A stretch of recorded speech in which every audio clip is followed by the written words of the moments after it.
நன்றிகள் கோடி கோடி, நன்றிகள் கோடி கோடி, நன்றிகள் கோடி கோடி, நன்றிகள் கோடி கோடி. பெருந்தலைவர் காமராஜருக்கு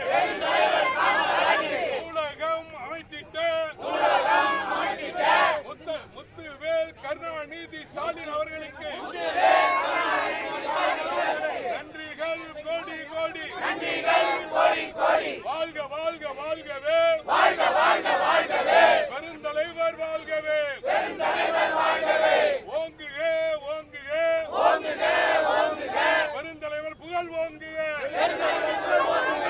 வாழ்க வாழ்க வாழ்கவே, வாழ்க வாழ்க வாழ்கவே, காமராஜர் வாழ்கவே, காமராஜர் வாழ்கவே. ரைட்ல கொஞ்சம் அண்ணா கொஞ்சம் இந்த பக்கம்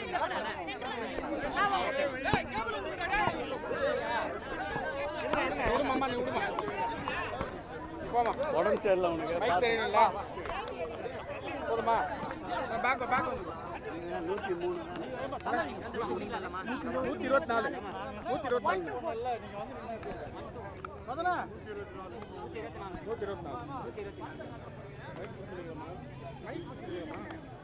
மறைந்தும் மறையாமல் மக்களிடையே வாழ்ந்து கொண்டிருக்கின்ற பெருந்தலைவர் காமராஜ் அவருடைய 124வது பிறந்த நாளை முன்னிட்டு அவருக்கு வீர வணக்கம் செலுத்தி அவர் எடுத்துக்கொண்ட தமிழகத்தின் வளர்ச்சிக்கு மேலும் உயிரும் உணர்வும் மூட்டுகின்ற அளவிற்கு எங்கள் பணி தொடரும் என்ற உறுதிமொழியை இன்றைக்கு திராவிட முன்னேற்ற கழகத்தின் சார்பில் இந்த இடத்திலே எடுத்துக்கொண்டோம். பெருந்தலைவர் காமராஜரை பொறுத்தளவில் அவர்கள் அணைகள் கட்டினார் என்றால் அவருடைய வழியிலே பாலங்களை கட்டியவர் இன்றைய திராவிட முன்னேற்ற கழக தலைவர். அவர் கல்விக்கு கண் தந்தார் என்றால் தமிழ் புதல்வன் திட்டம் முதல் கொண்டு புதுமை பெண் திட்டம் முதல் கொண்டு நான் முதல்வன் திட்டம் கொண்டு மாணவ செல்வங்கள் கல்விக்கு உயர்வு தந்தவர் திராவிட முன்னேற்ற கழக தலைவர். காமராஜர் ஒரு கர்ம வீரர். அவர் வழியிலே திராவிட முன்னேற்ற கழகத்துடைய தலைவர் கடமை வீரராக இன்றைக்கு பணியாற்றி கொண்டிருக்கின்றார். கலைஞர் அவர்கள் ஆட்சி காலத்திலும் சரி, மாண்புமிகு திராவிட மாடல் ஆட்சியுடைய நாயகனாக இருந்த திராவிட முன்னேற்ற கழகத்தின் எங்கள் உயிரினும் மேலான தலைவர் ஆட்சி காலத்திலும் சரி, காமராஜர் புகழுக்கு புகழ் சேர்க்கின்ற அனைத்து பணிகளையும் மேற்கொண்டிருக்கின்றோம். அந்த வகையில் 23 துறைகளை ஒருங்கிணைத்து காமராஜர் பிறந்த நாளிலே உங்களுடன் ஸ்டாலின் என்ற திட்டத்தை காமராஜருக்கு பெருமை சேர்க்கின்ற வண்ணம் துவக்கி பல லட்சம் மக்கள் பல ஆண்டு காலமாக அமைப்பு ரீதியான இருப்பிடச் சான்றிதழ்,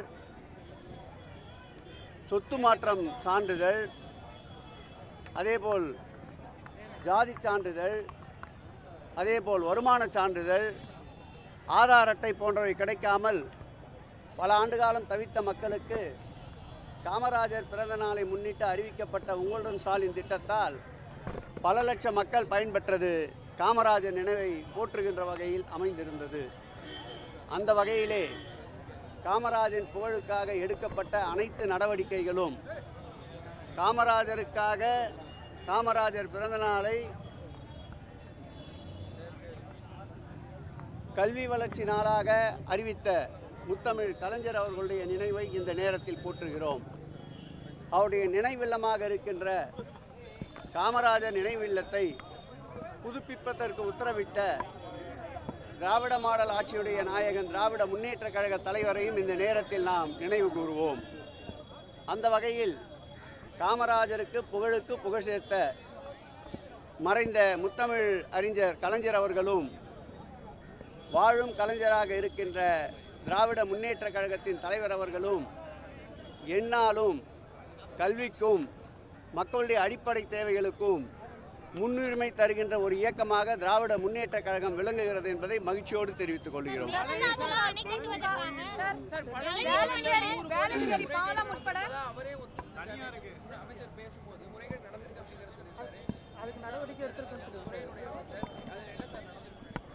அந்த துறையில் நடைபெறுகின்ற அனைத்து விரும்பத்தகாத நிகழ்வுகளையும் சட்டமன்றத்தினுடைய மானிய கோரிக்கைகளே தெளிவாக எடுத்துரைப்போம். 100 நாள் கணக்கென்று வைத்திருக்கின்றோம். திமுக ஆட்சியில் போடப்பட்ட வேளச்சேரி பாலங்கள் உட்பட அனைத்து டெண்டர்களுமே மாநகராட்சி இப்ப ரத்து பண்ணியிருக்காங்க. நிதி நெருக்கடி அப்படின்ற ஒரு காரணத்தை சொல்லியிருக்காங்க. இது எப்படி? சென்னையை பொறுத்தளவில் வளர்ச்சி திட்டங்கள் என்ற வகையிலே சென்னை பெருநகர மாநகராட்சி மேற்கொண்ட 800 கோடிக்கும் மேலான வளர்ச்சி திட்ட பணிகளை ரத்து செய்திருக்கின்றார்கள். ரத்து செய்யப்பட்ட பணிகளை மீண்டும் எப்பொழுது ஒப்பந்தம் கோரப்பட்டு மக்களுடைய அடிப்படை தேவைகளுக்கு இன்றியமையாத பணிகள் என்பதை உணர்ந்து வெகு விரைவில் அந்த பணிகளை மக்கள் பயன்பாட்டிற்கு கொண்டு வர வேண்டும். மாண்புமிகு திராவிட மாடல் ஆட்சியுடைய நாயகன் எங்கள் உயிரினும் மேலான திராவிட முன்னேற்ற கழக தலைவர் அவர் சிந்தையில் உதித்திட்ட வடசென்னை வளர்ச்சி திட்டத்தை முழுமையாக இன்றைக்கு முடக்கி வைத்திருக்கிறார்கள். அந்த ஒவ்வொரு திட்டமும் ஏழை எளிய மக்களுடைய அன்றாட வாழ்க்கையில் பின்னி பிணைந்திருக்கின்ற திட்டங்கள். அந்த திட்டங்களையும் நிதி நெருக்கடி என்று காரணம் காட்டி கடந்த ஆட்சி காலத்தில் கொண்டு வரப்பட்ட திட்டங்கள் மாண்புமிகு திராவிட முன்னேற்ற கழகத்துடைய தலைவரின் புகழுக்கு புகழ் சேர்க்கும் என்ற காரணத்தால் நூலகங்கள், படைப்பகங்கள், விளையாட்டு மைதானங்கள், விளையாட்டு கூடங்கள், பூங்காக்கள், அதேபோல் கழிவுநீரேற்று நிலையங்கள், அதேபோல் தடையின்றி வழங்கப்பட இருக்கின்ற மின்சாரங்கள், இப்படிப்பட்ட பணிகளுக்கு இன்றைக்கு தடைகள் ஏற்படுத்தியிருக்கின்றார்கள்.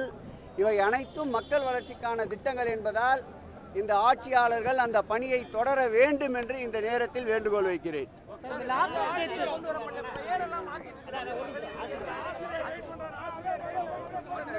வெயில் அடிக்குதப்பா.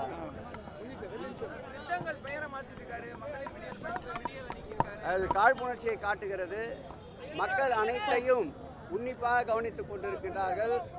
உதாரணத்திற்கு சொல்ல வேண்டும் என்றால், மயிலேடி பூங்காவில் அமைக்கப்பட்டிருந்த கல்வெட்டு அவர் துணை முதலமைச்சராக இருந்தபோது திறக்கப்பட்ட கல்வெட்டு. அந்த மயிலேடி பூங்காவுடைய கல்வெட்டை 2 நாட்களுக்கு முன்பு அகற்றியிருக்கிறார்கள்.